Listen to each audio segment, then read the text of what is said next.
champs select for this tournament. Big Pythons, they won the coin toss, so they elected to go to the red side. Mentally Challenger will be starting off on the blue side. Also means that they will have side selection for the next game. Yeah, so this is going to be pretty interesting to see how the, I guess you could say, the meta of the day unfolds. I know that in the beginning of yesterday's sets, a lot of teams were preferring to take red side, and as the games progressed, it seems like there was a fundamental shift back to blue side with a priority placed on Mordekaiser in the top side. I'm wondering if teams in the yellow division were taking note of that, possibly seeing how strong Mordekaiser is in the current meta, and maybe they draft him as well. But here we already see a lot of mid lane focus getting banned out by the side of Mentally Challenger. Yep, already starting to see a few of those champions being picked away. The Yasuo, I think, is an interesting ban. You don't see it a lot, obviously, in professional play. Or you see it quite a bit in collegiate, though, just because of the kind of utility that it gives you and the fact that it's just a great mid lane dueler. Interesting, though, that the Ahri and the Mel are also getting banned away by Mentally Challenger, so that signals that they really don't want to deal with some of that mobility from both Yasuo and Ahri, and then also they want to eliminate any kind of team fighting and like area control that Mel gives. Even though she was technically adjusted / kind of nerfed in the recent patch, I still think she's a very, very powerful mid lane champion, and so interesting to see that Big Pythons has also given her that same threat assessment and don't want to play against it right now. Yeah, it is quite interesting. I wonder if they don't play Ahri, which is why they're banning it out, and possibly, Big Python does play it. I'm not sure if Desk Legends is an Ahri enjoyer. I believe he is.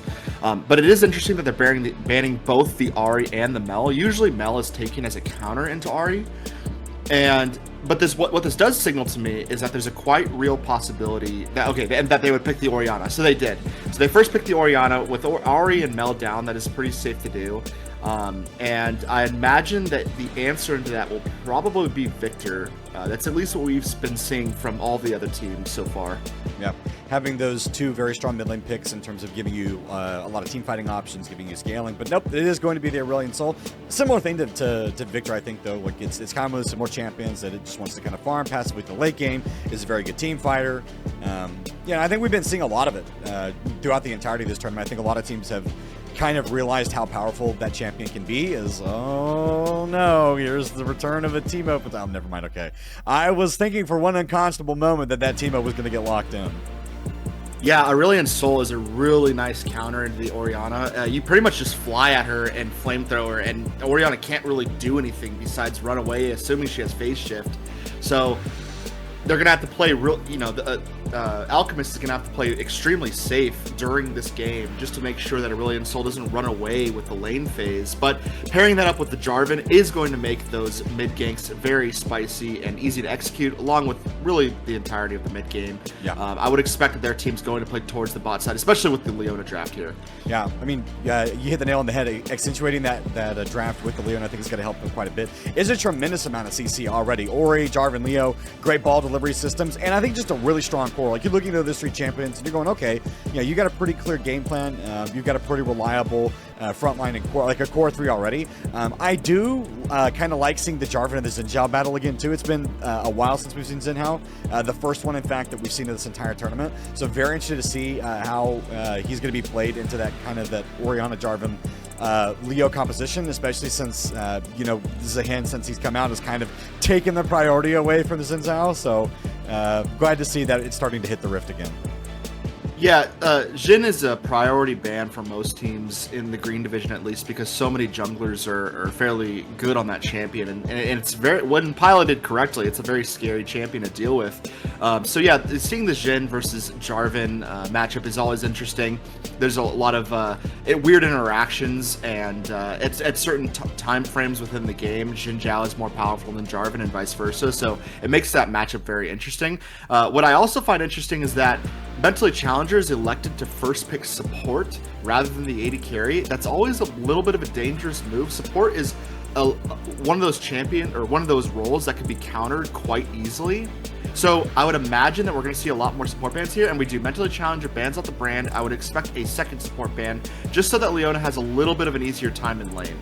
Yeah, I would expect to see something like maybe the Lulu or the Melio, potentially Seraphine, something like that, potentially banned away, just so that way Leo has a little bit of extra time. It might even be the Nautilus band as well. Traditionally, that's one of the kind of tank supports that you kind of play against Leona. Offers a lot of the same utility and can kind of stop her from getting in when she wants to, so expect to see them like that. But no, they're going to go with the Morgana. They want to potentially deny that shielding that Leona would want to hit with the Zenith Blade and the Solar Flare to lock people down. Now, the question for me from Mentally Challengers, what do they want to put with that Leona? What kind of ADC do they want to pair with it? Do they want to go something like the Ezreal, maybe the Kaisa, maybe even something like a Twitch or a Jhin? I think if Big Pythons ends up drafting that Scion actually might be support. I'm not kidding. I know Manny loves to play Scion support, and I don't see Angry Pickler playing it that often. So it might be a Scion support into the Leona, which is not that bad. It's not just that bad. Weird. It's just weird when it's paired with something like Jinx. I like it when it's paired with something like a Senna, but they picked Misfortune into this. I think that's a good pick.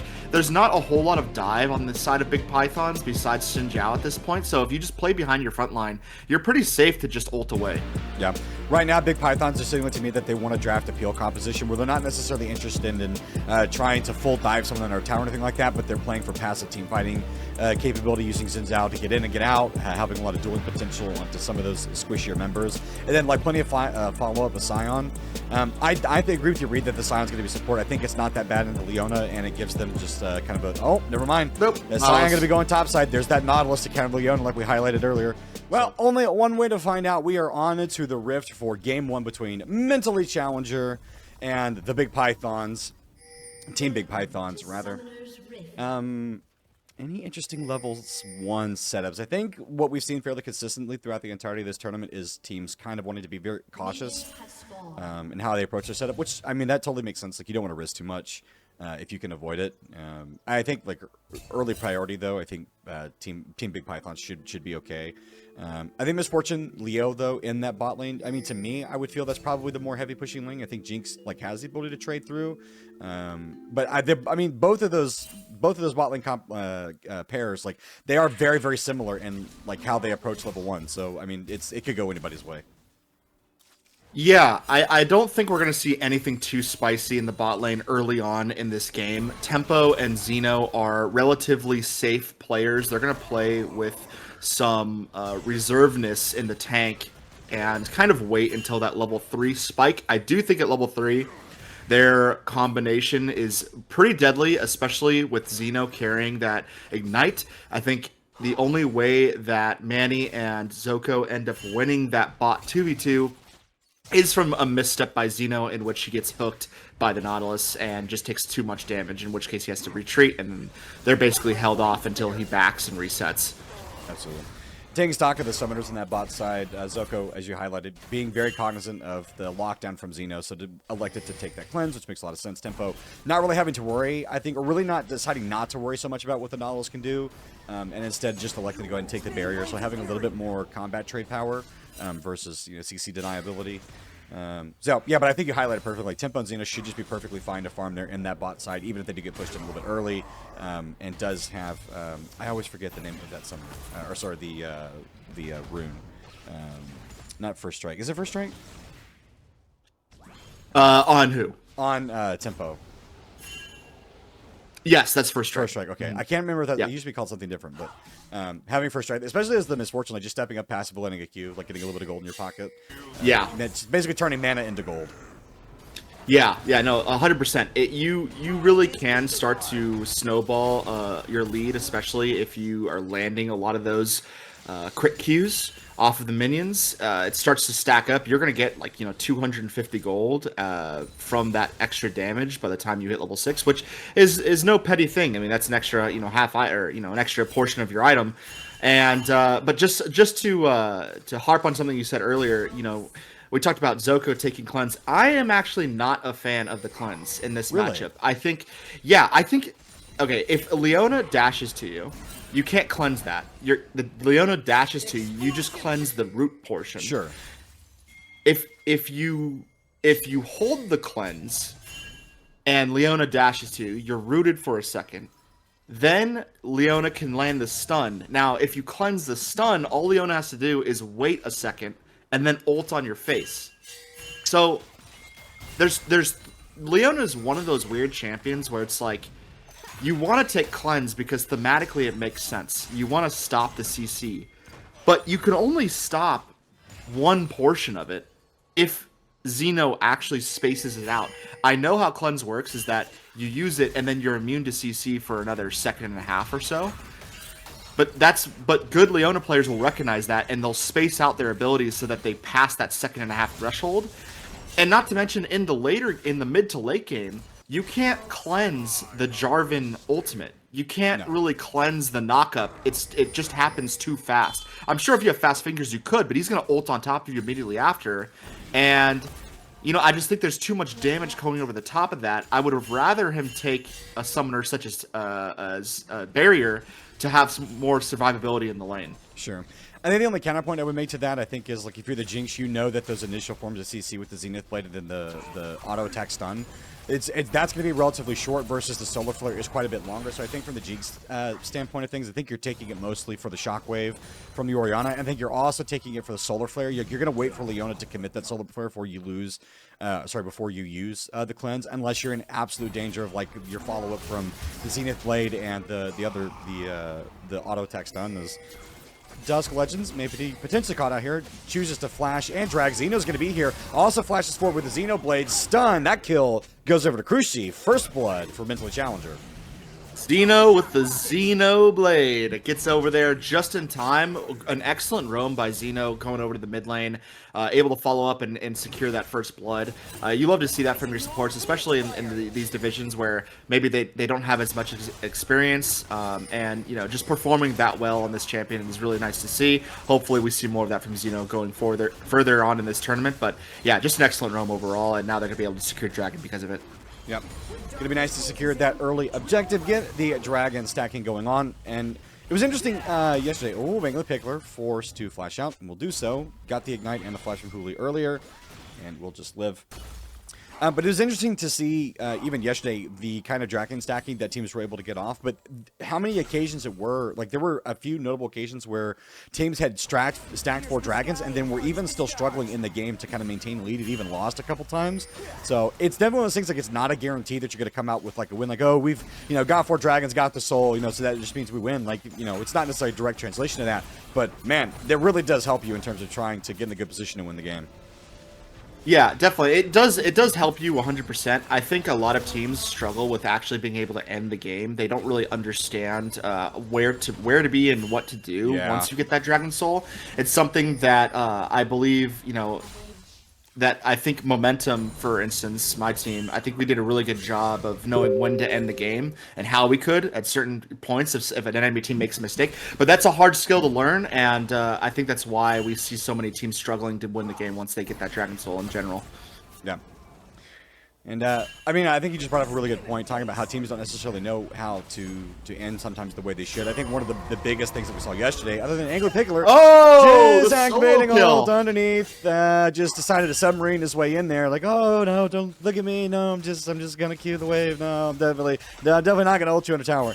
Also, really nothing that Hooli could do. I mean, he was just under tower without flash, so, he was almost always going to go down.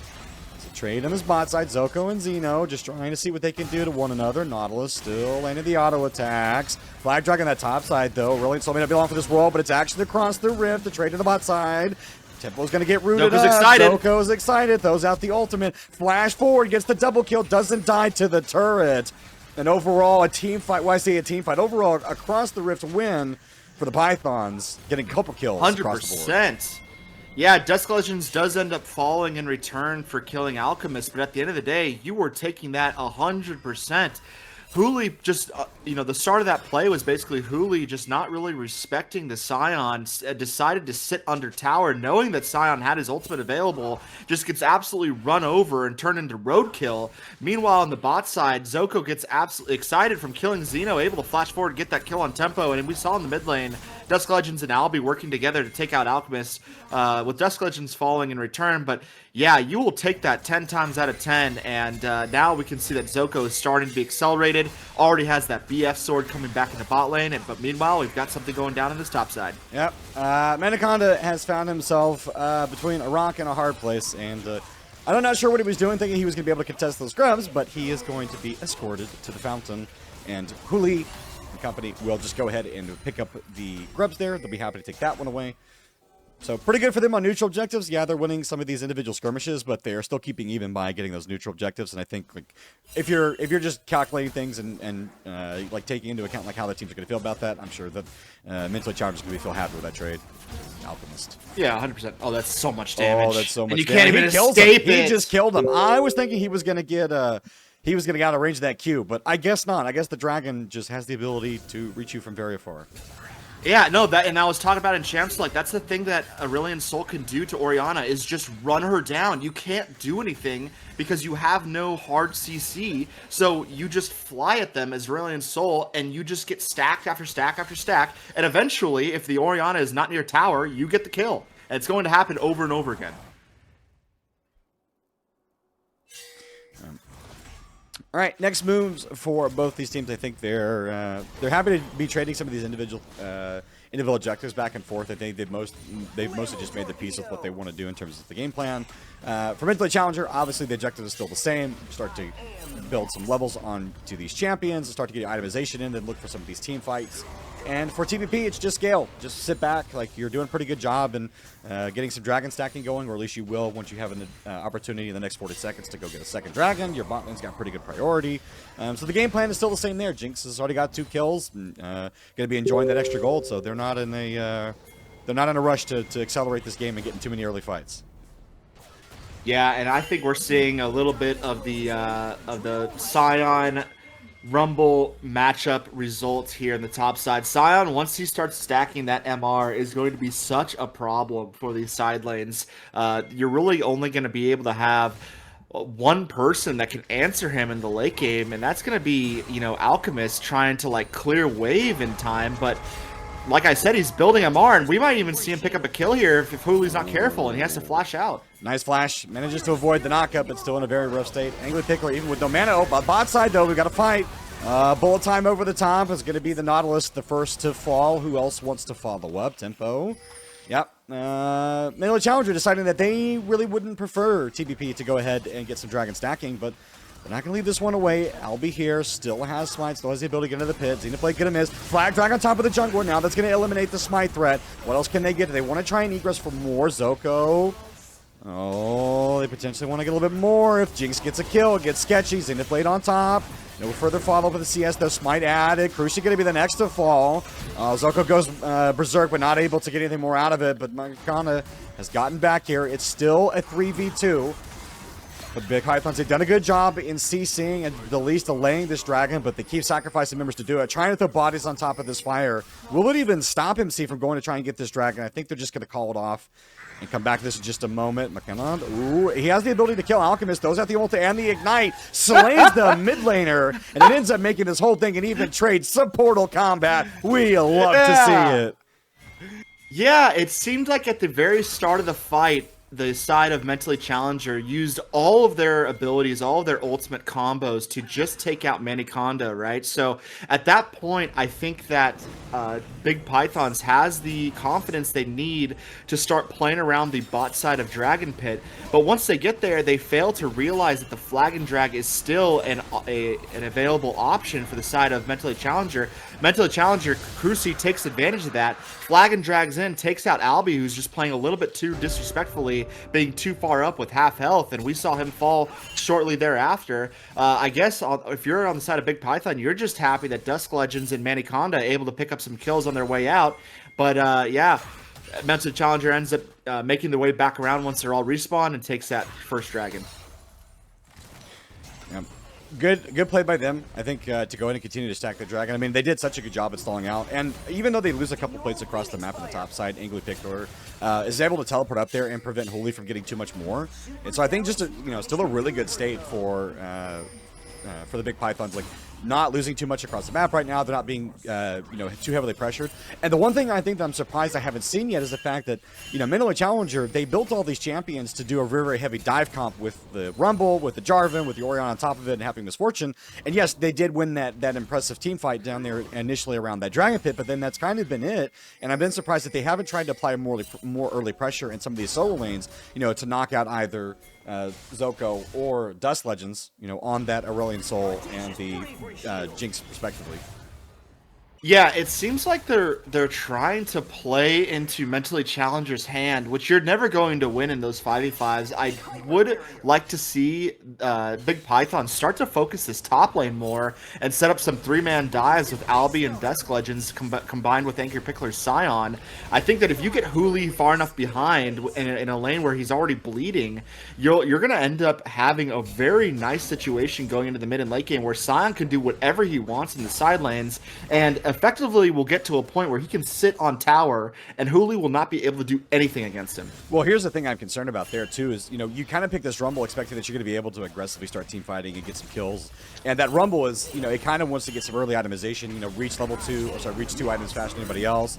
As he's dead. Angry Pickler die, he will. He's going to die down to the Ignite and the passive burn from that Leandri's Torment.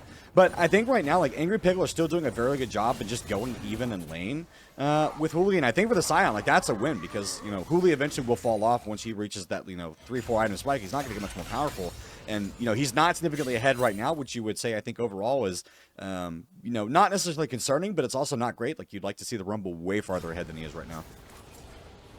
I think that you want Rumble to be ahead, but you also are playing this Rumble with the understanding that you're going to be team fighting a lot more, like you said. The problem with that is that Scion has no desire to team fight, and this team from the side of Big Pythons is perfectly content stacking with Albi, Dusk Legends, Zoko, and Maniconda. They don't really need the Scion there as long as they play a defensive game of League of Legends and kind of just space properly while Scion side lanes. And I think what's going to eventually happen because of how the game state's looking so far is once we get around the 25 to 30 minute mark, Scion is going to have quite a few towers under his belt, and Mentally Challenger is eventually going to have to make the key decision of who they're going to send to the side lane. And once they do that, that's when I believe that Big Pythons are going to have a huge advantage even in the team fights. Yeah.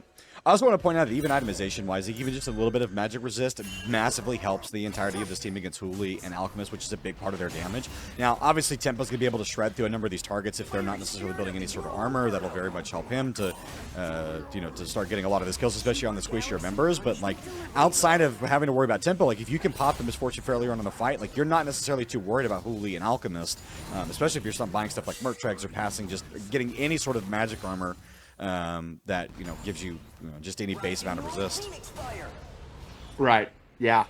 No, and I think that moving forward, I'm really curious to see if we're going to be able to see Dusk Legends even start to run over Alchemist with the fact that he's building some of the mana scaling items, Seraph's Embrace, I believe it's what it's called. That's going to provide him a nice little damage shield to prevent Dusk Legends from possibly killing him in the future. He's also going to start scaling. Those items are just excellent scaling items in general. And, Orion is always going to have that level of control that her kit brings her that Dusk Legends just won't have until we see him get to, massive levels of stacks like we saw yesterday. Speaking of which, how many stacks did that Aurelion Soul have? He's already got 170. In the previous fight, he had about 110. So he's doing a pretty good job. Oh no, I'm in the series. Oh, the other one. Yeah, it was. I think the last time we checked it was like in the 600s. Yeah, and the Pickler gonna ult straight in. That's gonna be the star call on top of multiple members. Tempo already getting bursted out. This Misfortune has to have time to fire. She wasn't giving it. No damage on the top of Hooli. He wants to try and see if he can get something done. Zoko in the back though. He's going berserk. Now he's gonna start to put in the damage. The rockets going into the back of Mentally Challenger. Hooli the next to fall. Zoko going absolutely crazy. Walks out with a couple of kills. Alchemist down. This drag is there's a huge team fight win for the Big Pythons. Yeah, we saw an excellent ultimate by Alchemist.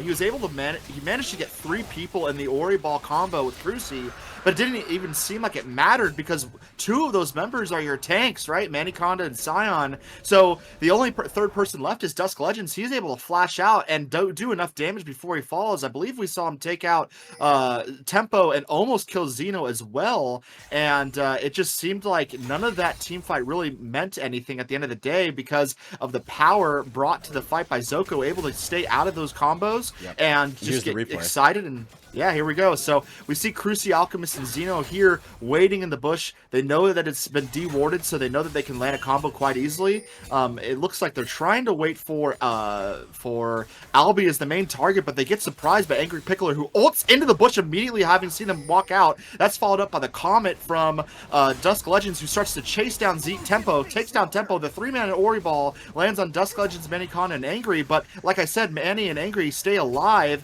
That allows Zoko to space correctly and start getting excited, ends up killing Alchemist, and is not able to chase down Xeno, who lives by the hair of his chinny chin chin, but they are able to get the dragon off that play. If you are on the side of the big Pythons, you are feeling so psyched about that fight. Yeah, I mean, like we highlighted, you know, Tempo not getting any chance to get the bullet time off, not getting any chance of position, and the pings that were coming down, I think that they just fully expected on the side of TBP that they were still in that bush. Like, yeah, we know they cleared that ward, so we did see them, but we don't think that they're going to leave there. They think that maybe we'll just face check it, and I think that I'm sure that the call for Angry Pickle was, hey, just ult into that bush. If there's nothing there, no harm, no foul, we just get to the river and get a little bit of pressure. But if they are there, we win the fight. And you know, it was a good shockwave onto multiple members there, but just, I mean, no follow-up damage, because at that point a lot of your damage is just gone. You know, Cruci is getting chunked out, Hoobly's only just not joined the fight, Tempo's dead. Black Dragon Top Zoko, massive flash there, manages to get to safety, so that gank momentarily negated.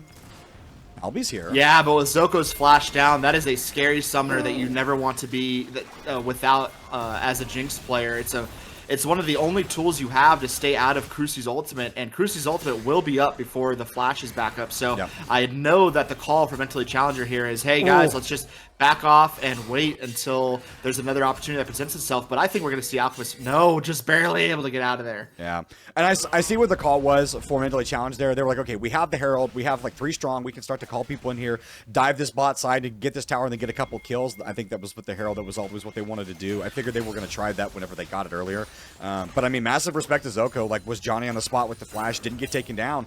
And at that point, like, especially once Angry Pickler teleported, I think maybe it wasn't necessary at that point, but I massively respect his desire to make sure that he's protecting his laners. So just committed that to make sure there was no further follow-up. And once that play fizzled for Mentally Challenger, I think they were kind of left wondering, like, okay, well, what do we do now?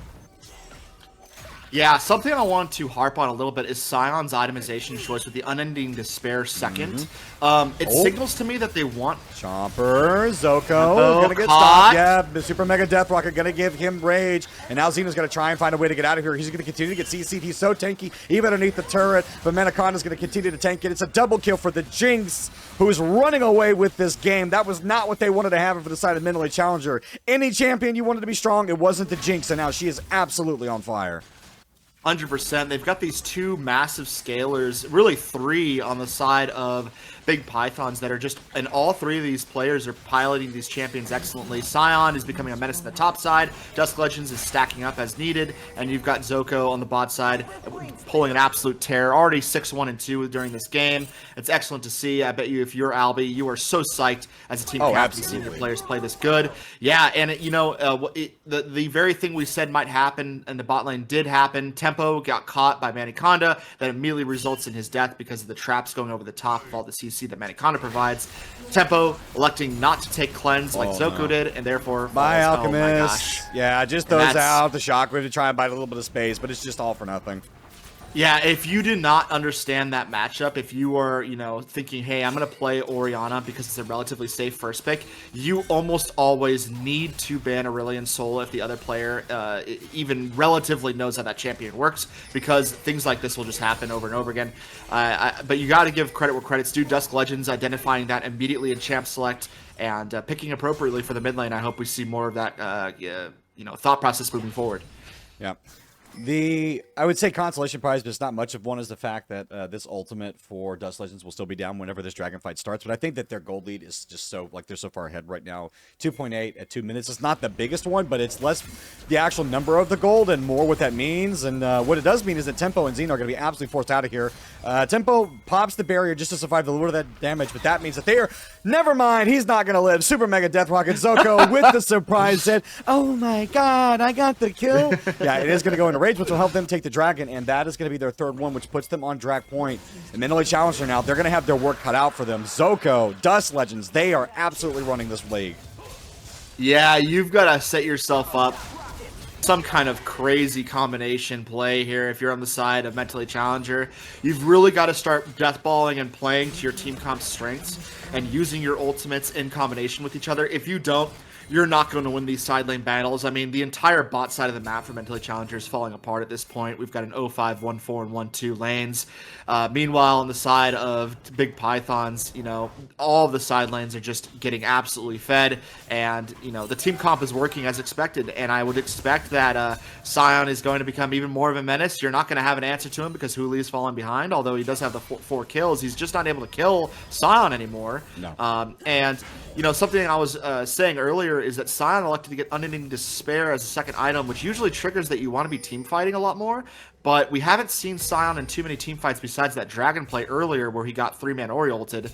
So I wish he would have gone like Kinetic Rookern or some other kind of MR item, but we'll have to see how they play. They might be planning on more team fights. Yeah, I think to that point, I think, unfortunately for him, it hasn't been, I don't think it's been the result of him not trying to be involved with team fights, but rather I think that just TBP has been so good at, like, responding to these team fight opportunities that MC been trying to set up. Kind of like this one, Tempo, he's going to get knocked up. Again, no time to use the bullet time. Just gets deleted inside that mid lane. Ping's going on to Baron, TBP, they are all over this. And that was a little bit of a team fight there for Sion, but I think to the point that I wanted to make, oh, never mind, we're not done. That's going to be the Grand Starfall on top of Crucia. He's going to go airborne. He's getting beaten, battered, and bruised, having to try and get underneath the turret, as it's going to be the Aurelion Soul and that Nautilus just keeping absolute control of the bot side. Yeah, I think just, you know, from Angry Pickle's side of things, like, he's been trying to get involved in team fights, but TBP were so good at just responding to the gank attempts and to the dive attempts that Mentally Challenger have been trying to put together that he's never really had a chance. Like, oh, you guys had this handled. Well, okay, I guess I'll go back up to top lane. Yeah, definitely. I think this at this point, you're just trying to stem the bleeding if you're on the side of Mentally Challenger. You're really trying to push out waves, hope that there's a misstep on the side of Big Pythons to the point where you're able to ult combo correctly. Tempo possibly able to get a few more kills. He's still so weak right now with only these 2 items, and you know, with the health and armor stacking that's going on, or with the health stacking rather that's going on the side of Big Pythons, it's getting harder for that ultimate to be able to do anything. And so, yeah, it's just, you're in such a hard position if you're on this team. And to be honest, I really don't know what the call here is. Yeah. I was just, as an aside, not related to anything at all. I've been monitoring the tournament talk chat in the Discord, which, by the way, if you're not in the Discord, please manage to find a link. Ask somebody in chat for the link to the Discord. There is so much fun happening there.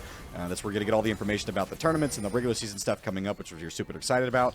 But I was monitoring the chat, and if according to Tyler, there was a Munda pentakill apparently happening in the other game. So I wonder if anybody is spectating that game that could get a clip of that, or if we could get the replay later from the actual game file, because I would love to see that Munda pentakill and where it happened.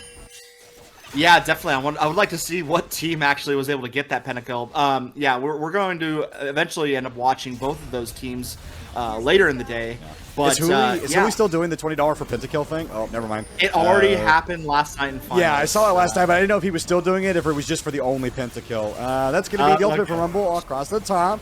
All right, they finally managed to shut down this Aurelion Soul. They want to try and see if they can get a little bit more. Crucia can try and land the smite onto Angry Pickle or see if he can slow him down a little bit. They're just going to call that one off, be happy with what they got. Meanwhile, though, they're getting sieged in the mid lane, so they're going to have to try and respond to that. Albie taking a little bit of damage, but should just be able to walk out. Yeah, I think if you're on the side of Mentally Challenger, you're really not that far behind. You know, while it is only a 5k gold lead, the problem is that the champions you have, the 5k gold lead, are just so oppressive with that money. The itemization that's coming through is going to make it harder and harder for you to wombo combo their team. Yeah, that's to me that's kind of like, oh, it's not the amount of gold, it's where it's at. That's kind of the equivalent of like, well, it's not what you said, it's how you said it. That's kind of the equivalent for me. It's just like, 5k gold at ultimate at the end of the day. That's one good team fight near a major objective, like to swing back if you get shut down and stuff like that. The problem is that it's on like two of the worst champions you'd want to have it on, between the Aurelion Soul and the Jinx. Like it couldn't even be better even if it was on the Scion, like just because of the state of the game. State of the game right now is Mentally Challenger. They're just having to vacate this river. They really don't want to. They would like to play for this dragon. This is Soul Point. I mean, this is the Soul, but they may not have an option. This is what you want, though, if you're on the side of Mentally Challenger. You want them grouped up. Yep. This is your opportunity. TBP, though, they're looking for tempo. They want to try and get this Misfortune. Xeno across the top. The Rebel ultimately is going to go wide. They managed to get the Jinx. What else can they get, though? Trying to see if they can get on top of tempo. Hooli's going to go golden. They managed to get the Orianna. Now they're trying to find... Yeah, Tempo's already dead. This game officially might just be over, though. Dust Ledge is doing so much damage. It was only one dead on the side of TBP. Yes, it's the Jinx, but they had so much more damage. They weren't relying on one damage source. And TBP, they're going to get this Dragon Soul. 100%. Yeah, I think there was a fundamental problem. I think Xeno went a little too far forward, thinking that they could capture the Zoko, and they do. We watched as Cruci and Xeno working together are able to kill Zoko, but at what cost? You left your AD carry high and dry, and that just allows Dusk Legends to fly over and burst him down instantly before he can even get a significant ult off. Yeah. Oh, he didn't even get to ult. His ult's still up. Yeah, he didn't even get to ult. That was the thing I was highlighting, was the fact that that fight was happening and pulling us so far away from him. He kept having to reposition. And like you said, like he was just trying to get in there and do damage, but kept getting sucked in further and further and further away from the protection, to the point where the team fight is so clustered and scattered that he can't even get off the bullet time. And by the time he realizes he's too far, he just gets turned around and focused as we're going to go to the replay. Oh, never mind. All right, so I said we were going to replay, and then I hit the wrong button and hit another replay to record that. So unfortunately, we won't be going to the replay for that one. Totally fine. Yeah, I think if you're on the side of Mentally Challenger, you do not want to be in a position where Dusk Legends can just fly over a wall and gap your AD carry. You've got to position in a way where Dusk Legends has to fly through your team. That's the only way that you're actually going to keep tempo safe in these team fights. But because they're positioned in that bot river and there's that large piece of wall on the top side of the river, Dusk Legends just uses that as his own personal protection, flies over at the right opportunity, and just completely decks tempo in the face. And, at that point, you really lack the damage that you need to be able to kill Scion and these other tanky members, and you just automatically lose the fight. Well, and that's the one hard part of that composition, at least for tempo, is the fact that you have to find a point and stand there and shoot, and you have to hope that you're not interfered with by anybody, including the Nautilus or any of these other forms of CC that they have. But they're potentially going to look for a fight here. It's going to be Cataclysm on top of Dust Legends, but he's going to manage to get out. Cruci now on the wrong side of this fight. Here comes the Scion, goes on a rampage, just runs straight through the Jarvan. Tempo running for his life, trying to get away, but it's going to be a double here surely in this mid lane. Hooli goes golden. Zoko running, has the movement speed to get away, will collect that one. Double kill for the Jinx, and this might just be the end of the game. The death timers, they're fairly long. It's 5 alive for the side of the Big Pythons. They have a minion wave. They have everything they need to close this game out. 100%. Yeah, I think you end the game here, especially if you're just able to sidestep the Orianna ball and not get caught as Zoko. I think if Zoko stays alive and gets excited off these two objectives, that he's going to be able rather to get both these towers fairly easily. If you're Alchemist, you are praying that the team groups up in some way so you can Ori ball them. I don't think it's going to happen. Yeah. No, they're just going to close this one out cleanly, knock down the towers, not give anybody anything to pad the stats. They're going to burst the Nexus and potentially move on to match point in this first series of the day. It's all about me anyways. I'm just kidding. Yeah, exactly. No, I think that Mentally Challenger will probably opt away from the team fight combo playstyle. Probably elect stronger sidelines like we were talking about earlier. But we see Caitlyn getting picked up from the set of Big Pythons here early. Usually the answer into this is Varus. I'm not quite sure if Xeno plays Varus, but we will have to see. Nice Wukong pick here. That could be flex to top or jungle, depending on the matchup, which is nice. Gives your team a little bit more options going into this draft. Yeah. I think based on what we've seen so far in the tournament, I think we'd fully expect it to go into the jungle. I think just because the flexibility it gives you there. It's kind of annoying having to monitor that Wukong where he can be because he's so mobile across the map. But then also just double Cyclone in those team fights from the jungle perspective to deny those neutral objectives feels really good. They're going to pair it with the Jhin. Oh, please draft a Zillion with that Jhin. I love that combo. It is my favorite. I love seeing Jhin with Zillion. I love being a Zillion playing with the Jhin. It'd be interesting to see if Big Pythons maybe tries to take it away, or if they want to go somewhere else with their support pick. Yeah, it's just a little difficult to draft the Zillion without knowing what the opposing side's support is. I imagine we'll see it if they grab the support first. We did see the Zillion yesterday during the losers finals, which is very interesting, and the match of TTQ versus Big Bird Club, which was always fun to see. But was it paired with the Zin or the Jin? I don't believe so. Which one? No, the Zillion was, yeah, the Zillion was not paired with the Jin. We never got that combo, and that made me sad. But we do see the Ahri coming out, probably the safest first pick blind in the game for mid lane. Typically, what we see being played against that is Mel, but Mel is already banned out from the side of Mentally Challenger, kind of shooting yourself in the foot there, so I wonder what they're going to pick into it. Sylas, which is a very good answer into Ahri. Getting the Ahri ultimate as Sylas is extremely scary. It makes Sylas even more mobile than he already is.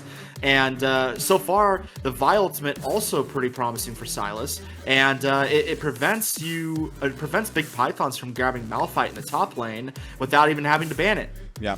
I guess... And they're going to ban it?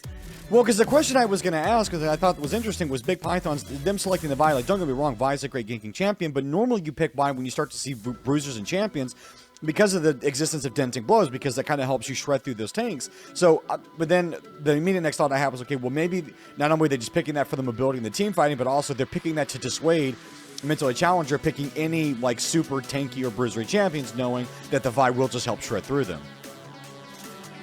Yeah, I'm just not really understanding this Malphite ban here. I feel like if you have Sylas on your team, you want the other team to pick Malphite. To me, maybe they're banning. I think my read on that is they're banning it because they don't want any sort of backline access to the Jin and whatever else they're pick with it. Which signals to me that maybe they're going an Enchanter as a support and they're trying to protect that as much as possible.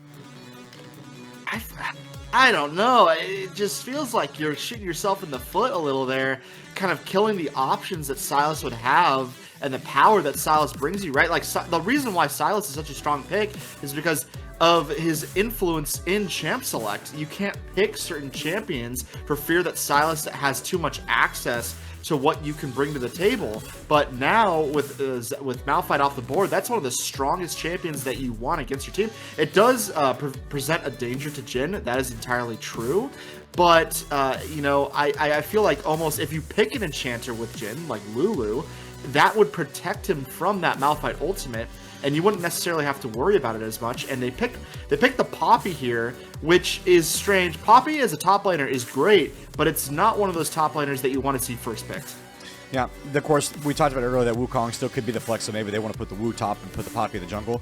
Obviously, I do still like the Poppy in relation to the Vi and the Ahri that protects you a little bit from some of the dashes. Is Big Pythons, they are going to go the route of the Cassante, which I don't think Wukong or Poppy really does tremendously well with, other than I guess maybe the Cassante, depending on whether or not Poppy has her presence up. Interesting to see then what Big Pythons will also draft as a support. I think right now Big Pythons, what they're doing makes a lot of sense. I think ultimately I agree with your point about denying that potential away from the Sylas. Like, I think Mentally Challenger, even if they had something they were worried about from Big Python's top laner, like, you still want to leave that open for something that you can pick for yourself. Is Viego going to be the pick there in the jungle? So this might be Cassante support. It might be...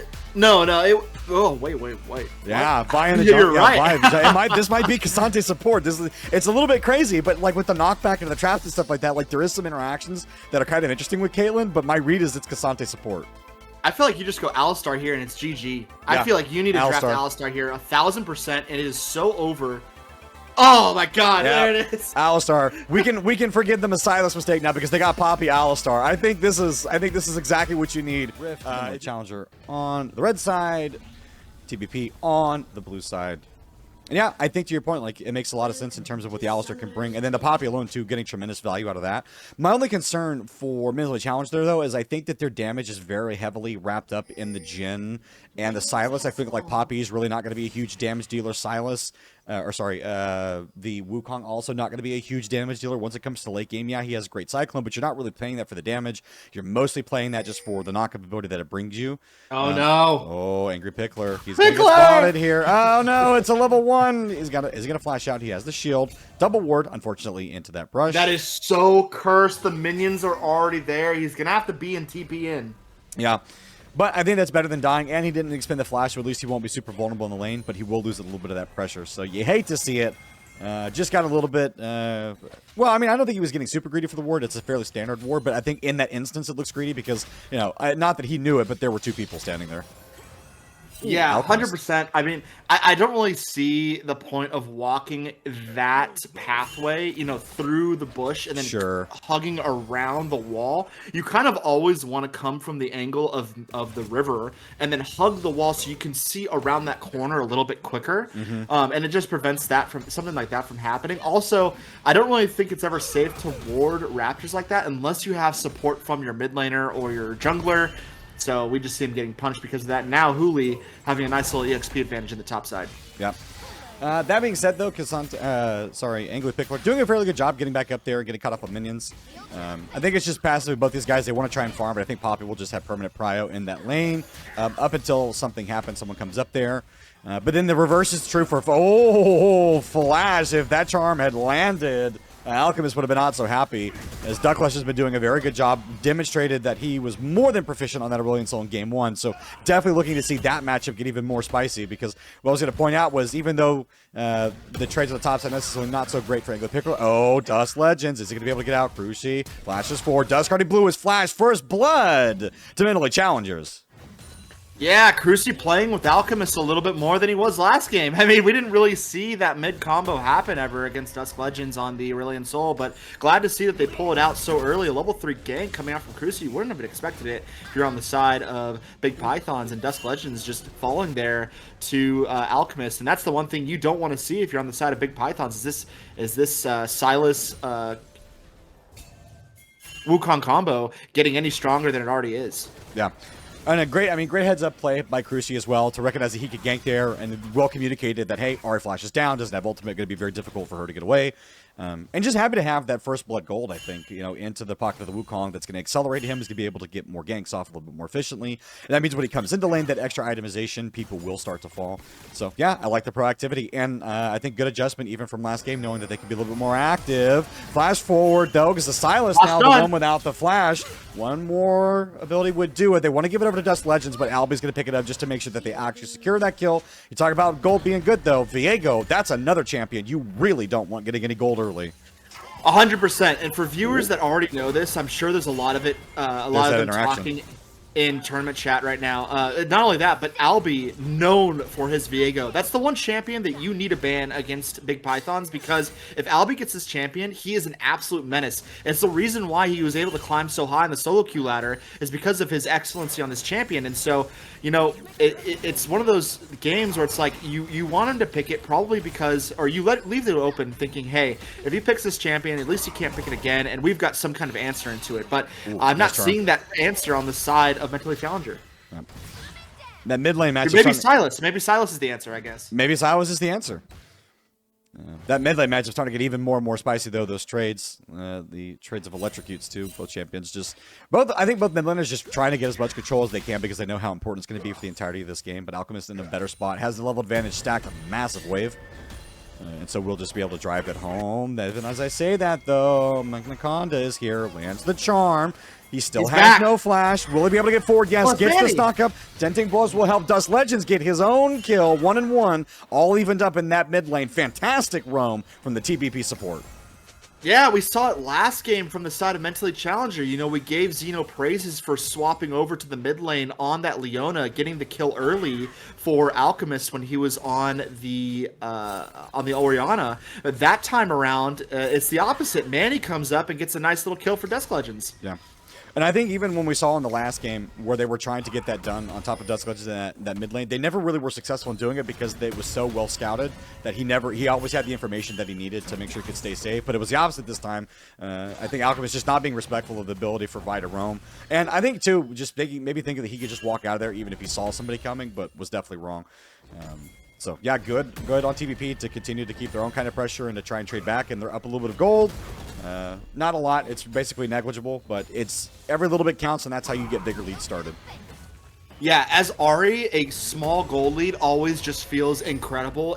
Ari's one of those champions where if you don't have a gold advantage and you're just even in the lane, you're really more of like a CC bot. But if you have some gold, that's when you really start to feel like you can actually threaten in lane and get some really nice advantages with her mobility. Yeah.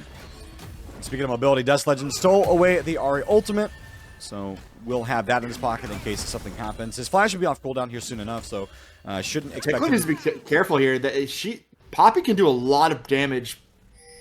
Okay, he's gonna go back. Yeah, if he gets knocked, it's gonna be really bad. Who's gonna stop this? But Angler Picker, I think, was backing there for a reason. Yep, steadfast presence, going to prevent any forward movement. That's just that interaction you fully expect out of the Poppy. Any sort of dash or blink or teleport, anything like that is just gonna get categorically stopped. Actually, that raises a great question. Do you remember how we were seeing so much Cassante yesterday? Or not Cassante, so much Cassin yesterday, and we're like, oh man, like this champion's like notoriously difficult to deal with for champions that don't have the ability to get away. I'm wondering why we don't see more Poppy drafted to stop that Cassin. It's not necessarily a great direct counter because you could only use your presence, every like 12 seconds or so. So yeah, it will block the first ultimate, which will allow your team to kind of dive onto the Cassidon, but Cassidon's going to have another ultimate available, within 2 or 3 seconds. So it's good. It's just not usually like something you would automatically draft, right? You still have to have a favorable top matchup for it. No. Already noticeable change between this game and the last game, and I think this game and a lot of other games we saw in this series from yesterday.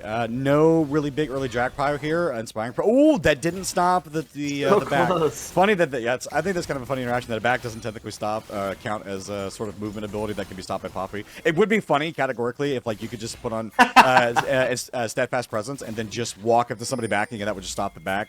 That would be funny. But I was gonna make a comment about the drag priority not being super heavy right now, but as soon as I'm gonna make that point and turn into a liar, as TBP they are trying to get that going, but that will be a trade for the grubs on the top side, as Cozy's gonna make his way on up there and take that objective. Yeah, they're able to trade objectives here, but I honestly, if you're on the side of Big Pythons, I think you're more than happy to take that trade. Dragon stacking for your team is going to do wonders here. All of these champions really benefit from almost every soul, except for Caitlyn. Caitlyn's not going to benefit from, or too much from, the, let's say, like... Oh, Kuzi was only able to get one, was worried about the pings coming out from the side, or was worried about the movement from TBP. No. Yeah, they're going to be able to get 2 of these. Kuzi, he was going to try and go in, but gets charmed. Great defensive ability uses from Dust Legend. Yeah, they just go in there and rob the mentally challenger blind there in the grub pit. I mean, well done by them to use the implicit threat of their strength right now. Yeah, I mean, well, it just comes down to the champions that you have on deck for the 4v4, right? Manny, again, is not necessarily playing your standard support champion. He's on Vi, a freaking assassin. So if Vi is able to get a nice ultimate onto Alchemist, that fight essentially ends immediately unless Alchemist does some massive outplay and doesn't get charmed immediately by Dusk Legends. So they elect to back off, which, is neither here nor there. I feel like Cruci could have just sat on it and really taken at least another grub. But, you hate to see it. If you're on the side of Mentally Challenger, you end up losing almost both objectives. Sure. I think to your point, like, it wouldn't have cost him really that much to kind of sit there for a little bit longer and see what he gets. And then if things get bad, just go back over the wall and no harm, no foul.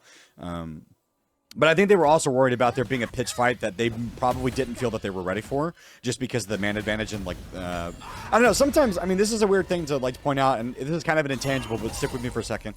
It's weird how sometimes, like, even if you're not necessarily in a stronger position than the enemy team, like, sometimes the way you just run at something makes somebody feel like you know something they don't, or like you can do something that they can't, as Uli, once again, fails 100%, to stop especially 100%. Totally agree with you, and you actually see this the lower elo you go, and not to say that these players are low elo, but the lower elo you go, you see that a lot more because teams are just not so confident in their own abilities, right? They're not so confident that they've actually checked everything to ensure that they haven't walked over vision. They usually have not warded the enemy jungle as well, so they don't know if someone else is coming that they're not aware of. But ultimately, I feel like if you're on the side of Mentally Challenger, you've got Huli on Poppy, right? what does Poppy do? She's got this awesome ultimate that knocks away enemy combatants out of the fight. So I feel like if you just position Huli in a better spot with Poppy, she ends up knocking back, one or two members, and then all of a sudden you've got a 3v2 instead of a 4v4. Yeah, absolutely. Now, for Midnight Challenger, I want to see where they want to start to try and pick some of these team fights as we start to see some of these lane assignments break down. Eventually, all these champions that have been kind of very heavily laning, they'll start to move out, particularly for some team fights. Charm, once again, going to miss in that mid lane. I'm curious, Black Mage, how you feel about the late game kind of scaling for both these teams. Like, who do you think kind of has the advantage the later this game goes? I would have to definitely give the advantage to Big Pythons. I think, you've got support Vi. And that mid side, Unstoppable thrown down on top of Alchemist. He's the first to fall here. Albi wants to see if he can get involved in here, but it's only going to be one kill. A lot invested. Everyone gets a little angry with each other. One person gets slapped across the head, and then everyone goes their separate ways. Ping's down on this mid turret. Do they stay and try and get this? Because he has Cyclone. They need to be careful. They're going to stun him up. They want to try and burst him down. He goes. Got just caught by the ability, and now that mid lane turret is sure to fall. They want to try and get Xeno if they can. Headbutts him back, though, so no danger there. Oh, Pickler needs to be careful. Oh, that's the end of the steadfast presence. Huli had to get out of there, flash away. Doesn't want to get caught by the ultimate, trying to dash forward. The Picker trying to make his way, wants to land the hammer, and manages to throw the Cassante just a little wise away. And no one is the worse for it. Oh. Albi, here he comes. The way you flew up the camera there was so funny. Yeah. Diego, unfortunately, has all of his abilities and all of his movement stuff, and Huli is just going to get auto to death underneath that turret. He's going to capture the soul. And a thumbs up from Zoko, saying, I don't even have to do anything this game. I'm level 9. I can just sit here as a Caitlyn and passively farm, and there's nothing you can do about it. Sitting in a nice 0-0 and 0 on that Caitlyn. Except set up a 3-man dive with your Alistar and Cruci. What was I thinking? There was no way Minotaur was going to let this go. Flash forward. Not going to be able to now to counter net back. Gets headbutted straight into the brush. Dead to tempo. That's the tax you got to pay when you're down there on your lonesome. They got a little too aggressive, tried to walk up, and unfortunately was punished for his crimes. Definitely punished, playing way too aggressively there without any knowledge or vision of where the enemy team was, and gets punished for it. They're going to end up getting the Dragon on the side of Mentally Challenger, so a nice win if you're on the side of Mentally Challenger. You're feeling good about this one, able to kill their AD carry, and Albi should be a free Dragon. He didn't use ultimate, so he has that available. There's still 4 members. They need to drag this out. Yeah, they're going to call this off. They don't want to try and fight for this. Like, this is not worth it. We can't win the game on this play. Not worth it to try and fight 5 strong, which is back off. But the additional pressure did force multiple members of Minnow Challenger to have to come rally towards that drag pit for fear that maybe, just maybe, TBP would do something. 100%, yeah. Meanwhile, speaking about itemization, Poppy electing to grab Fimbulwinter first. It is such a strong item on Poppy. I really like it into the Cassante, considering he shreds resistances and does a whole bunch of other stuff. Considering that Fimbulwinter really only just gives you health. And some shielding. It's a really good item into Cassante. First to fall. Zoko trying to just get a little bit of space here. Albi on the backside trying to do anything he can. Cruci wants to follow underneath the turret, manages to get it. And now Albi all on his lonesome, trying to see if he can get a kill. He's going to reset. He's going to reset. No, not going to be able to. They shut him down before he could get it. Didn't manage to get into the Unstoppable. And they're going to pick up 3 quick kills there in that bot side. Now, Minnow Challenger, they're starting to find some tempo of their own. And Pickle are going to pick up some damage in that tower. But ultimately, that fight massively goes towards MC as we get the replay. Yeah, you're having an awesome play coming out from the side of MC. They're going to feel great about this one. We see initially there's a little bit of an interaction here between Xeno and I believe it's Manny who ends up coming to the lane. Yeah, is this a whole replay? Yeah, this is the whole replay. You'll see as he comes. Okay, I see. It's 60 seconds. I increased the time, so it's a little bit longer.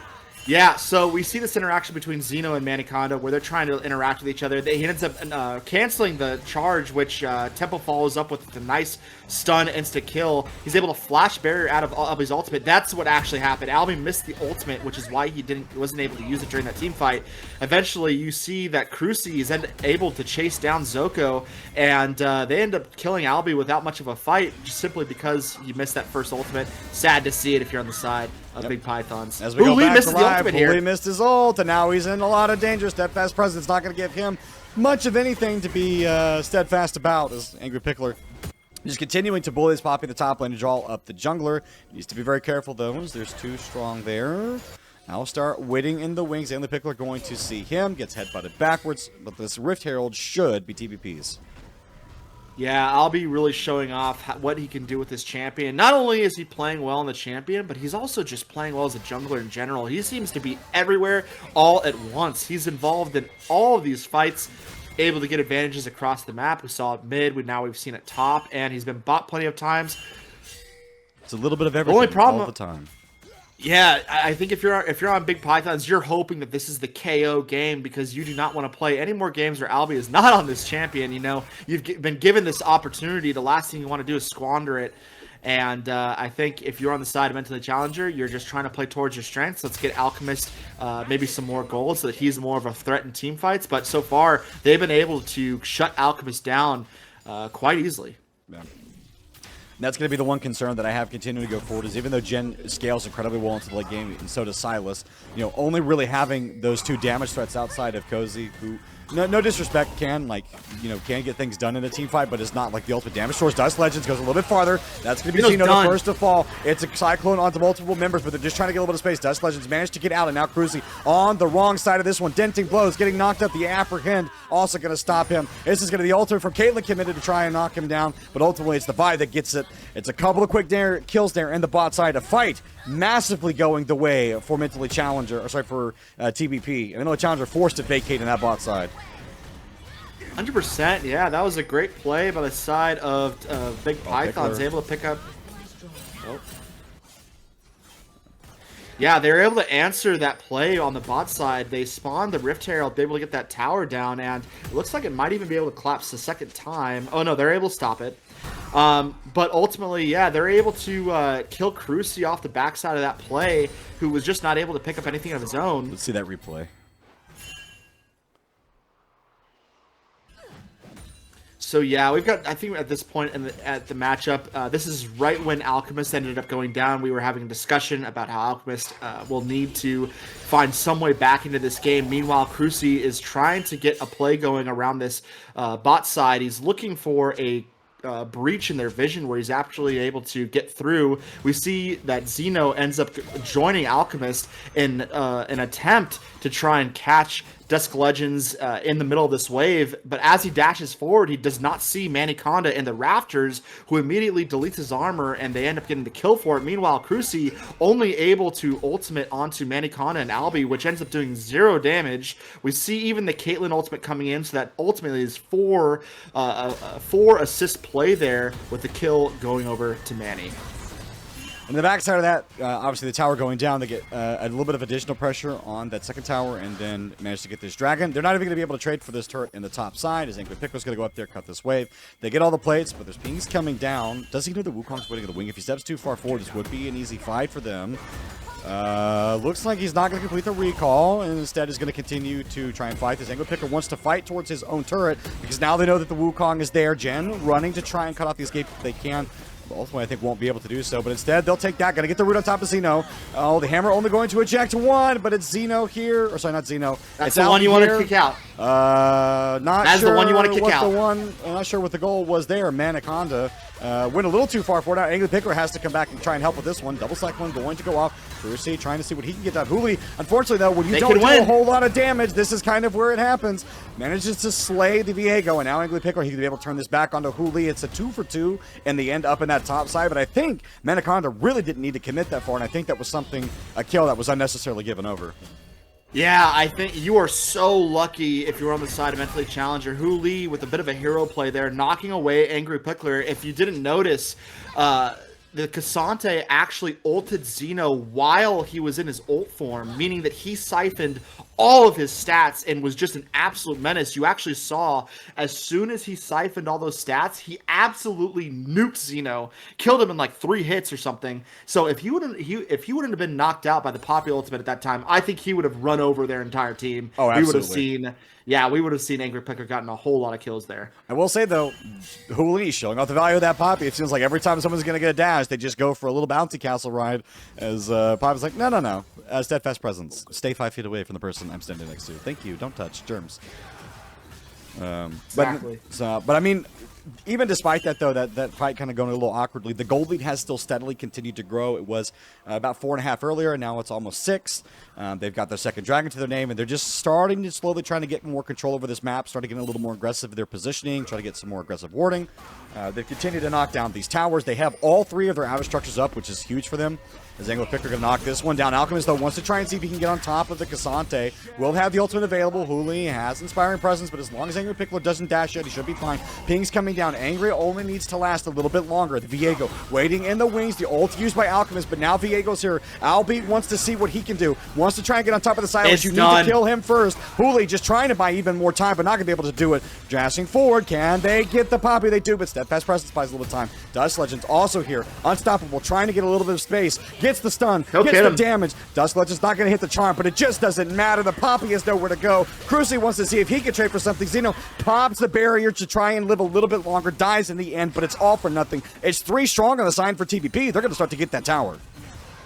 Yeah, TBP running away with this game a little bit. They've surpassed nearly an 8K gold lead at this point, which is just almost to the point of no return. And here's the thing. They've amassed this gold lead before any major objectives have been taken, right? We're still only on Dragon 3. They've only got 2 dragons to the name. With this amount of gold lead, I would imagine they're going to be able to secure the Dragon Soul because of this lead that they've accumulated over time. And yeah, as soon as you're not able to kill the Cassante within those first few seconds there, if you can't burst him down quick enough, you need to call it off, because with how Albie's playing, he's going to be making his way up to that top side, and Viego is not the kind of champion that you want to play against when you have no cooldowns. No, absolutely. And I think, the main issue that we're seeing there too, the concern I had was all of your damage is locked up really into 2 people outside of Cruci, which, can get on top of the squishier members, but really outside of that is not going to be super effective. Tempo forced to flash out. That's a summoner he won't have for this drag fight. In about a minute is going to come up. Cruci slowly getting tagged by Dusk Legends. And again, talking about the aggressive positioning, this is what TBP have earned for themselves by dint of being so mobile across the map and threatening multiple parts, multiple objectives here. Dusk Legends wants to try and get it onto Alchemist if he can. Huli just going to tag up a little bit there, though. Albie not necessarily here to fight with the team just yet. Slowly farming up some of his cans. Wants to get a little bit more injection of gold before this team fight starts. Most importantly, though, Mentally Challenger, they're not answering these waves. They are getting pushed against them. Angry Pickler did just shove the wave in bot. The one in mid is being shoved closer and closer towards that tower. Mentally Challenger, they're trying. Cassante on the flank. Cassante on the flank. This is huge. This is huge. He wants to try and find Alchemist. He may be able to do it. Remember, they don't have enough damage just on the own. Manages to pull Tempo across. He's got that was Tempo. the one they wanted. He goes godlike, and now that's a big part of their damage just gone. Alchemist is going to be able to at least trade for the Ahri. But that's a big shutdown given over. Cassante momentarily ejected from the fight, but he takes the flash gun over. He's back into it. MC, though, what else can they do? Again, so much of the damage is just gone. Zoko on the backside can just start to rain in the bullets. Cruci wants to buy a little bit more space by trying to create a little bit more, but the health bars of MC are just so tanky right now. Even though they don't have the damage, they don't necessarily need it right now. And they're going to start to win this fight, as even Albie can't do anything, and it's 4 dead for the side of TBP. It's the Cassante left to watch this dragon down, and MC somehow find a way to win that fight. Yeah, Zoko with some mispositioning there, not able to do nearly enough damage. I felt like at a certain point, if you're on the side of Pythons, you've got to set up some traps as Caitlyn. You've got to play around that trap wall. And once they killed Tempo, it almost seemed like the fight was completely over. We saw Angry Pickler, an excellent play, one of the best that I've seen all day, to get Tempo out of the fight, and immediately gets repositioned because of the Poppy. But at that point, you're actually excited that he got repositioned because of the Poppy, because now he's able to reposition himself. That being said, as soon as that happens, Dusk Legends was peeking around the bottom of the Dragon Pit and ends up getting caught, and because of that, you've lost so much of your damage, combined with the fact that Zoko hasn't set up a trap wall, that the side of Mentally Challenger is able to just run him over. Now, massive respect. Huli and Alchemist and Xeno were so tanky during that entire fight, and once some of that damage went missing for the side of TBP, and I think respect was due. I wasn't considering that they were going to have the same issue, but once Dust Legends went down, that fight got a lot harder, and Zoko, only sitting on one item, really isn't in a position to start doing a lot of damage, isn't going to start shredding through those health bars. It's going to be a while, is very underfarmed as compared to Tempo, and so he's going to need time to start to get that Infinity Edge up and get the remainder items that she needs in order to become very, very effective as that Caitlyn. That Caitlyn scaling a very long while off. It has 4 deaths. I think it's important to say 0, 4, and 2 on the Caitlyn. Yeah, 0, 4, and 2, and all of your, a lot of your kills, 7 of them are on this Ahri with, with all these items. So as soon as Ahri dies, like you just said, you lose a huge chunk of your damage, and now you're stuck with Cassante, a Caitlyn that, like we said, is low damage. Vi, who's doing entirely burst, only has the 1 damage item, the Umbral Glaive. And, of course, Albie's in there, and you always have to be scared of the Viego damage, but it's not the kind of damage where it's just absolutely disgusting over the top. It's preventable. You can CC the Viego and prevent a lot of that, and that's what happens when you've got Xeno on this Alistar. Like we said earlier in Champ Select, you're able to knock him away, knock him up, you're able to prevent a lot of this damage. Oh, 3 people here to kill Angry Pickler. He's going to be all on his lonesome. Albie wants to try and see if he can do anything. Unfortunately, Cassante flashed into the log and bounced right off of it, so not going to be anything that TBP can do about that one. Kill's starting to get trade. The TBP have had such good control over this game so far, but now they're starting to lose it a little bit. But Albie, he gets the Wukong. What else can they do? Albie here wants to try and get on top of the silence. Remember, he's deceptively tanky. Meanwhile, Manaconda goes down and a weird 1v3. Why is he standing over there? We may never know, but Albie is going to say that doesn't matter because I'm going to put the damage into literally everybody. Albie here just going to start wrecking the health bars, and when they have the damage and have the ability to fight, that's where TBP wins. It looks so good for MC at the beginning, but it gets turned on its head, and they're in control. The Baron is their prize. Yeah, at the end of the day, it's Albie on Viego, the one champion you don't want him on, and he's making us realize why that is. I hope every other team is taking notes. Do not let this man on this champion. It's one of his core, one of his favorable spots to be in, and he demonstrates right there why this champion is so feared in general. Is because in the team fights, it's just disgusting. You're able to get reset after reset. You do tons of damage. You're able to siphon all of the abilities of the enemy comp. It's basically Silas plus, right? And so you typically play Silas into it because you want to steal the ability to do that, but Silas is behind. He's 0-6 and 5. He's not able to do this. Yeah. We're going to play that. Maybe we're going to play a replay, see what Angry Pickler wants to do about this, because Cruci is on the wrong side of this fight. Health bar is just rapidly disintegrating. Doesn't have the Cyclone right now. He's just going to fall. Thought that was his side of the jungler. No, sir. You are not the king of the jungle anymore, Wukong. And it's going to go down. That dragon will be spawned in about a minute, but that means that MC will not have any chance to fight for vision right now. They're going to get slowly pushed out. Baron empowered minions in the bot side, and Black Mage, this is starting to feel like the final touches that TBP needs to put on this series.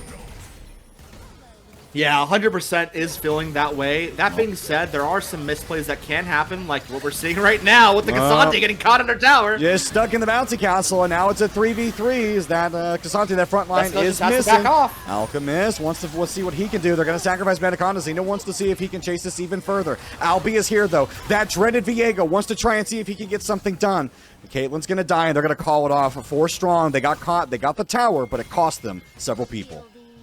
Yeah, all of the gold, 5.3k of this gold lead is on the side of Dusk Legends. So if he's not in a position to actually use that gold advantage, to actually catch out members in the side lanes, nothing is going to happen in these team fights. It's going to be an even team fight, rather, for the side of Mentally Challenger, and we see what happened there.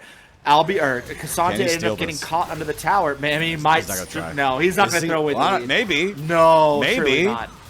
If he can get over it, he's got vision. This is not worth it, Albie. It's 3K. It's not worth it. Hooli. Can he manage to get it? No, he's not going to be able to. Now he's stuck in the Dragon Pit. Bouncy Castle. It's a lot of fun for everybody but you. And now Dusk Legends trying to get away. Manages to flash over the wall. Alchemist lands the change. The curtain call not going to take him down because Cruci's going to walk away with that one. You talking about giving the lead? He may have just done that. I don't understand. I don't know if Big Python.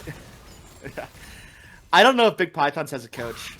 If they do, if I was Big Python's coach, let's put it this way, I would be screaming right now. That was absolutely unnecessary. You only risked giving away a lead. Like, even if you steal the dragon, you're most likely going to die because of it, and give Mentally Challenger a huge shutdown. It's not even for soul. Well, and I would say if it was just him and he had a real more or less a chance of taking it, like if he could get over and get out, then sure, make that play. If it's just you, you're only committing yourself, so it's not that huge a loss. And it's not like Baron's going to be up for a while, so you're not losing really anything across the map, you know. And if you steal it, like, then that's real great. But now you have drag point. But I mean, yeah, I think in that instance, like, he dragged more people over with him, ends up getting Dust Legends dead, who felt like he had to stay there. This might be the wrap from Anaconda, though. Angry Pickler is here, and MC, they're going to have to back off.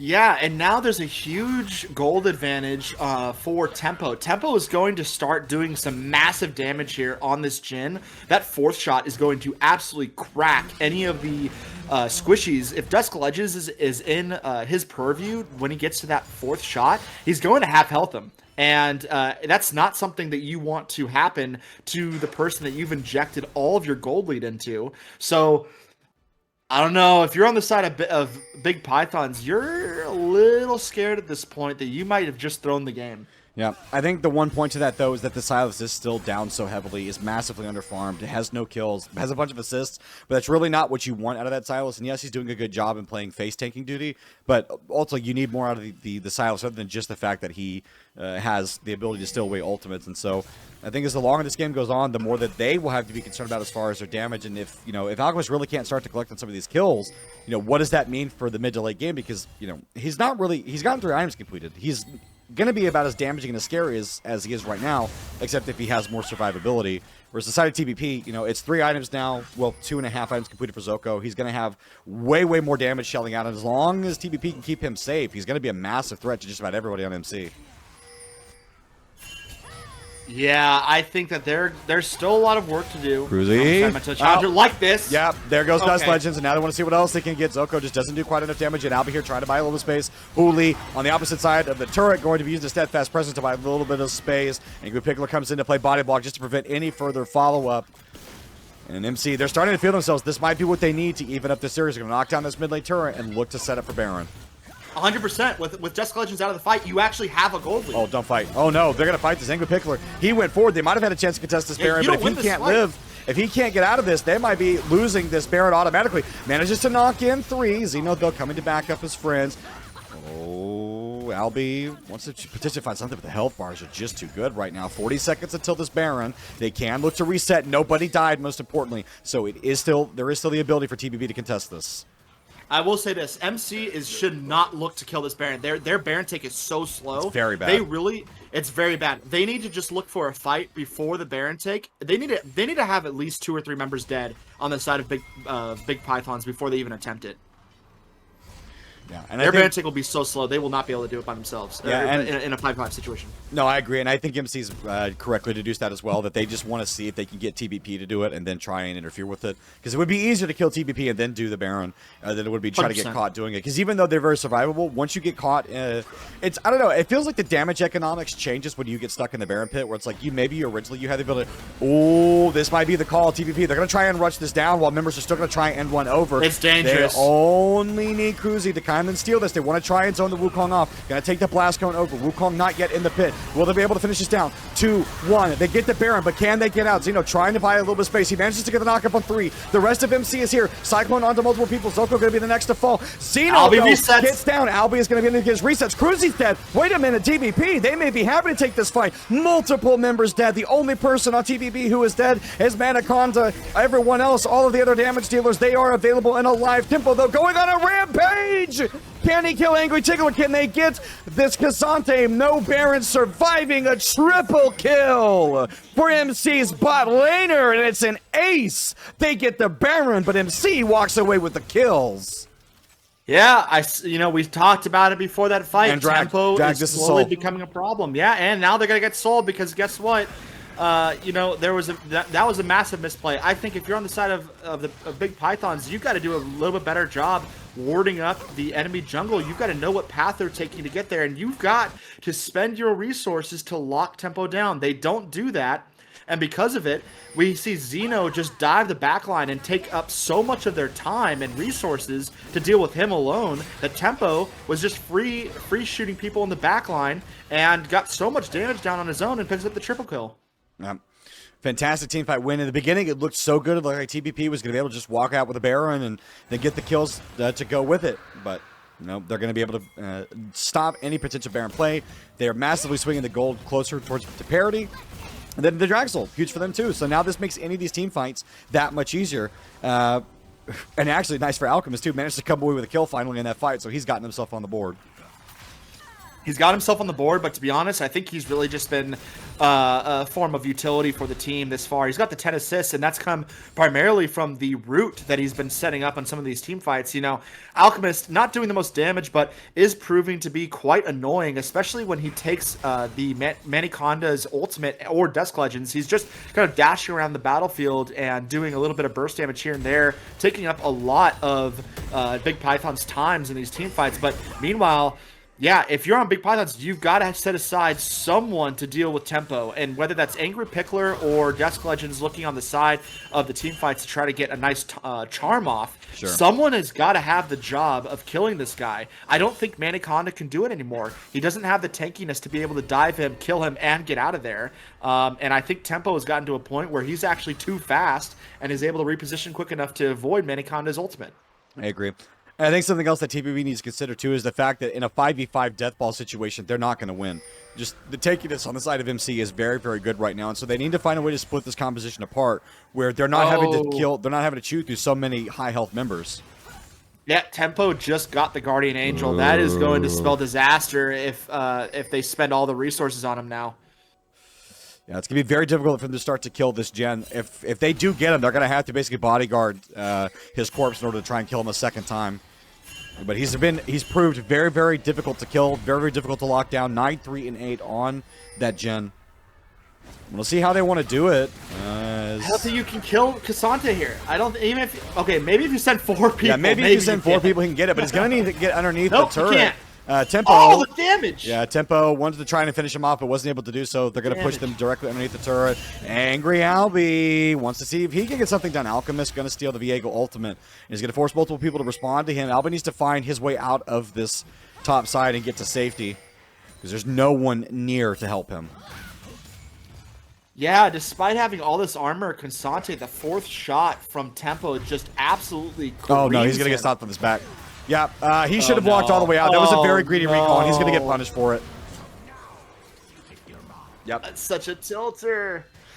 If you're on the side of MC, or on Big Pythons, you are so sad at that. The only good news here being that the Elder Dragon is not up, neither is Baron, so you're really only looking at maybe a tower take on the side of Mentally Challenger. Likewise, Mentally Challenger's feeling themselves. They've really pushed back into this game. Remind you, from a 10k gold deficit at one point. For MC, this looks like the finishing touches on the game that they needed, because it wasn't so long ago that we were saying, oh, maybe TBP, they've got what they needed to start to put the final touches on the series, but MC, they've done a really good job at fighting back in this game. Now this gen is basically unassailable. He does so much damage, is so quick. And you basically got a bunch of meatballs protecting this guy. Now it's going to be very difficult for TBP, especially because Caitlyn is not yet doing the damage that they need to shred through the health bars here of Mentally Challenger. You'll slowly start to see this base get sieged, taken apart systematically, tower by tower. And right now it's all TBP can do to clear these waves. Yeah, I think MC has got the recipe to win. Armed with that Dragon Soul, it really empowers a lot of their members. I mean, almost Cruci is, really loving that Dragon Soul, and so is Xeno, able to just dive the backline quite easily with the added movement speed. Not only that, but you've just got full control of this game at this point if you're actually playing as a 5-stack. The side laners on the side of Big Python's really not able to take advantage of the side laners from MC like they were earlier in this game. And at this point, Hooli unkillable by pretty much anyone on the side of Big Pythons unless they play, a 4-man gank of some sort. Yeah.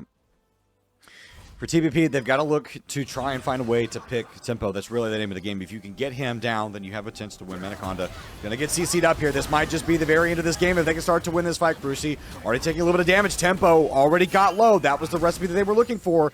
Can they force him all the way out? Remember, has the Guardian Angel, so going to have to kill him twice.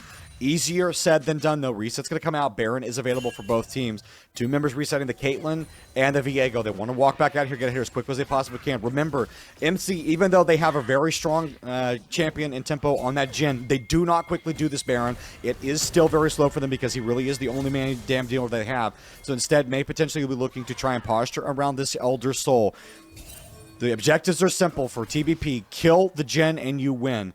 For MC, live long enough to get Jhin, killing literally everybody on TBP, and you win the game.